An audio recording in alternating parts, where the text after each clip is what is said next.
Meek Mill recently came out with an album, Expensive Pain. It's a pretty good album, I ain't gonna lie. And he did a recent interview with Complex. Shout out to Speedy. That I always say shout out like I know these people. I don't know Speedy, but shout out to Speedy because I think he's amazing at what he does. But the topic of social media came out, and how does he feel about it? Right? Recently, he got some backlash from his album cover that was created by an artist called Nina Chanel, right? Who is a African American who creates art to totally empower females. Put it on his album. His marketing team put it on a whole bus. Some individual, shout out to my dog in the background just walking around, but this individual Caucasian man went on social media and was like, this is how you want to be depicted, females. This is how you want to be depicted, black women, which I just found it really ignorant. But of course, that plus all the rumors that, Meek Mill has, the battles, like how does Meek feel? And so this is what he said. I see a comment about myself and want to go extra harder. So like that world is like imaginary to me. You would see 1,000 people on the internet today. I would go viral on the internet, #1 trending. Let's walk into an arena right now. 10 minutes later, I'm gonna show you how they clap and scream for Meek Mill. That is a facade, and they use it to actually contain artists and control artists. So, the fact that he said like control artists, I feel that could be possibly true. There's no facts, right? Right. But we've continuously see different celebrities, influencers who get to a certain point, and then all of a sudden there's some rumors, there's some cancellation, there's something that is always a problem. And if the particular influencer, celebrity, artist engages with it, then they're the bad guy, right? Like, for example, the whole Dave Chappelle situation. Everybody's trying to cancel my man right now. You either want to cancel him or you don't, based off art that he's done. And I call his comedy art because, who am I to say that it's not? That's his way of expressing himself and in a comedic way. So I feel as if we put too much strength on social media. We put too much power to something that literally can turn off. Like, we do still live real lives, regardless if even in my past conversations of being truly authentic on social media and show who you really are and what you really do, and which is true, there are still people who are going to have an opinion about what you do regardless. Like, that is the thing. Social media gives a platform to everybody, regardless if they deserve a platform or not, regardless if they're intelligent or not, or harmful or not. Like, everybody has a platform. Understanding that, we have to be very mindful that there is going to be a time where we reach a certain level and people are going to say some crazy stuff. And we have to understand, with having our own platform comes responsibilities and ignorant stuff that we have to deal with, period. And it's not for the weak. But I like what Meek said with, you know what, you can keep me trending, like how he was trending with the, when he battled Drake and the, breakup with Nicki Minaj. There was rumors that him and Ross had a problem.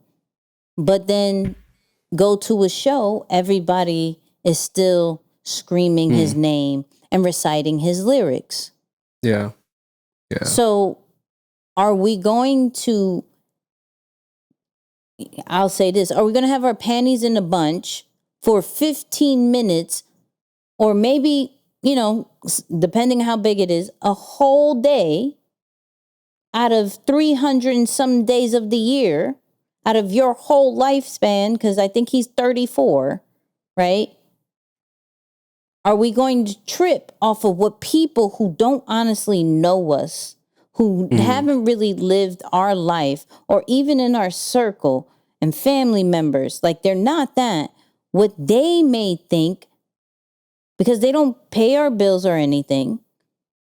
But then when I go do my regular stuff in real life, I'm still loved. I'm still getting paid. I'm still have a support system. Like nothing changes.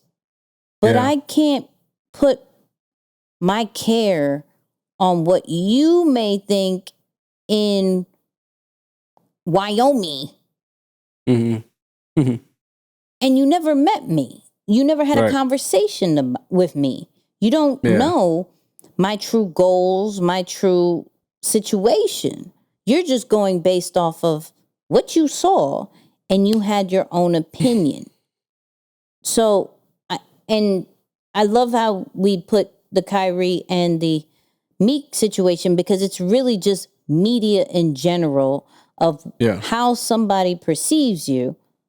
And it's up to you what you do with that. But that has been, of course, from a deeper topic of why mental health is actually being talked about way more because of situations that are happening in a virtual world that can be turned off in any situation.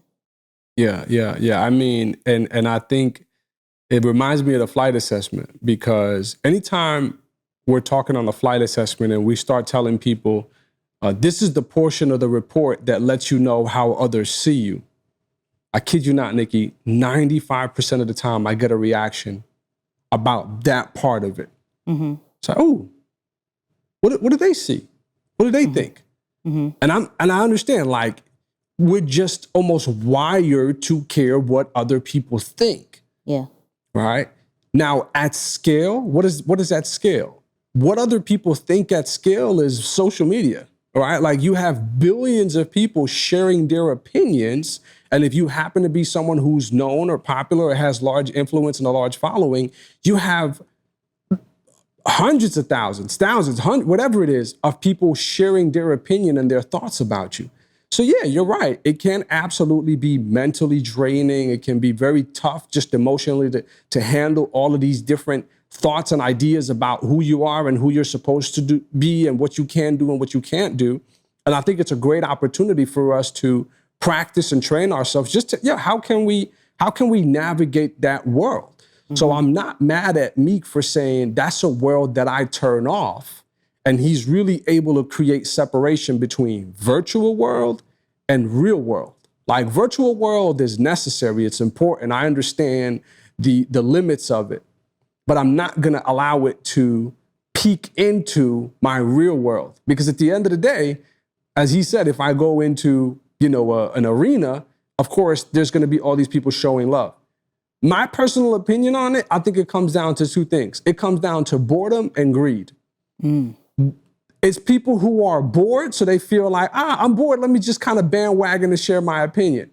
And it's greed because you're so selfish that we like entertainment and we know that Meek Mill at the end of the day is an entertainer. So if he came to our city, we'll go to his show. So it's like you're suffering from both of those sides from a consumer standpoint that I think is what's contributing to the larger issue. But I love it from a producer standpoint, or at least from his perspective. It's like, you know what? No, I'm way past it. I'm at a point where I can create separation between my digital world and my real world so that it doesn't affect me. And he has proved to show it. So I think that also helps. Yeah, and you look at what he actually produces. He has like 5 albums and like multiple mixtapes and is still relevant. Like, I think he's been in the game for a whole decade. So it's, and I do remember the times when Meek was concerned about social media. He deactivated his Instagram multiple times, you know. Wow.